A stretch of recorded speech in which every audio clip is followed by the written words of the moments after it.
Mabu sa Bureau of Local Government Finance 6, wala sang may nabaton nga reklamo kaakot sa ginaligar nga missing health emergency allowance sa Sagay City sa Negros Occidental. Nakatutok Julius Bilacaon. Mga isa ka bulan matapos naglanog ang impormasyon na tuhoy sa missing nga 7.3 million pesos nga health emergency allowance sa mga healthcare workers sa Sagay City. Wala sa gihapon sang nabaton nga opisyal nga reklamo ang Bureau of Local Government Finance 6 para ma-forward sa sekretaryo sa Department of Finance. Matandaan nga base sa inisyal nga pagpangusisa sang LGU, nadiskubrihan nga wala sang sulod ang isa sa mga vault sa Treasurer's Office. Ang isa naman, hindi mabuksan bangod base sa pahayag sang Treasurer nga si Jovi Pinonggan. Nalipatan sini ang number combination.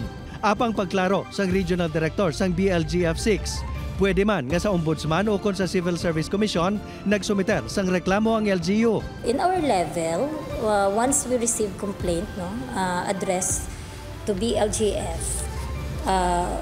then we can process that complaint by conducting preliminary investigation and resolve the case by formulating a corresponding resolution. Sang nahibaluan nga wala na nag-report ang treasurer, gilayon ini nga ginmanduan sang BLGF nga magbalik sa iya duty.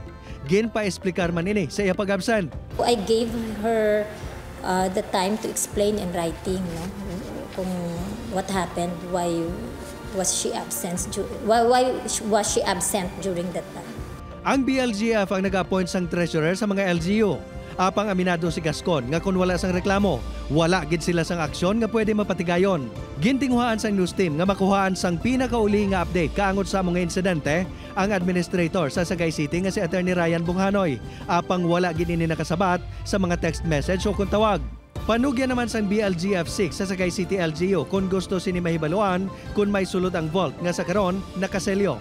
Pwede ini magsulat sa Commission on Audit para may maka-witness sa proseso sa pagbukas sini.